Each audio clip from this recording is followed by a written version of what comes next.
Disk എന്ന് പറയുന്നത് രണ്ട് എല്ലുകളുടെ ഇടയിൽ ഒരു കുഷ്യനാണ്. പ്രായം അനുസരിച്ച് ചിലപ്പോൾ തേയ്മാനം സംഭവിക്കാം. അതായത് കൂടുതൽ നേരം നിന്ന് ജോലി ചെയ്യുന്നവർക്കും കൂടുതൽ കുനിഞ്ഞ് ജോലി ചെയ്യുന്നവർക്കും വെയിറ്റ് എടുത്ത് പൊക്കുന്നവർക്ക് തേയ്മാനം സംഭവിക്കാം. അതേപോലെ തന്നെ ഡിസ്കിന് ചെറിയ വിള്ളലുകൾ വരാം. ആനുലാർ ടയർ എന്ന് പറയുന്ന പോലെ ആ ഡിസ്കിന്റെ ചുറ്റും വരുന്ന അതിൻ്റെ ഉള്ളിലേക്ക് പോകുന്ന ഒരു ടയർ വരാം. ഇതിൽ നിന്ന് ഡിസ്കിന്റെ ഉള്ളിലുള്ള സബ്സ്റ്റൻസ്, അതായത് അതിൻ്റെ ഉള്ളിലുള്ള കുറച്ച് കെമിക്കൽ സബ്സ്റ്റൻസ് ഉണ്ട്, അത് പുറത്തേക്ക് ലീക്കായിട്ട് പെട്ടെന്ന് അതികഠിനമായ ഒരു വേദന വന്നതിന് ശേഷം അതിൻ്റെ ചുറ്റുമുള്ള സ്ട്രക്ചേഴ്സിനൊക്കെ ഒന്ന് ഇറിറ്റേറ്റഡ് ആക്കി നിൽക്കുമ്പോഴാണ് ഡിസ്ക് തെറ്റുക എന്ന് ആൾക്കാർ പറയുന്നത്. അത് അതികഠിനമായ വേദനയായിരിക്കും.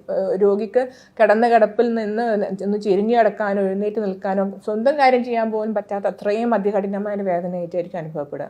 യഥാർത്ഥത്തിൽ ഡിസ്ക് തെറ്റുക എന്നതല്ല, ഈ ഡിസ്ക് തേയ്മാനം കാരണം പുറത്തേക്ക് കുറച്ച് തള്ളി നിന്നിട്ട് അതിൻ്റെ ചുറ്റുമുള്ള സ്ട്രക്ചേഴ്സിനെ അമർന്നു നിൽക്കുക എന്നുള്ളതാണ്. അപ്പം നമുക്കറിയാം, ഡിസ്കിന്റെ മുകൾ ഭാഗത്ത് 2 എല്ലുകളുണ്ട്, അതായത് വെർട്ടിബ്രയുണ്ട്. അതിന്റെ ബാക്ക് ഭാഗത്താണ് നമ്മളുടെ തലച്ചോറിൽ നിന്ന് ഇറങ്ങി വരുന്ന സുഷുമ്ന നാഡിയുള്ളത്. ഈ സുഷുമ്ന നാഡിയുടെ ഓരോ ലെവലിൽ നിന്നും പുറത്തേക്ക് വരുന്ന നാഡി നരമ്പുകളുണ്ട്. മിക്കപ്പോഴും സംഭവിക്കുന്നത് ഈ ഡിസ്ക് തള്ളിയിട്ട് അതിന് തൊട്ട് പിറകിലുള്ള ഈ നാഡികളെ ചെന്ന് കംപ്രസ് ചെയ്യും. ആ നാഡികൾക്ക് ആ സമയത്ത് ഒരു വീക്കം സംഭവിക്കുന്നു, അതൊരു ഇൻഫ്ലമേറ്ററി റിയാക്ഷൻ സംഭവിക്കുന്നു. അപ്പോൾ ആ നാഡിയിലുടനീളം വേദനയായിട്ട് അനുഭവപ്പെടുന്നു. ഇതാണ് സാധാരണഗതിയിൽ നടുവേദന കാലിലേക്ക് വേദന വരുന്നു എന്ന് രോഗികൾ കംപ്ലയിൻറ്റ് ചെയ്യാറ്.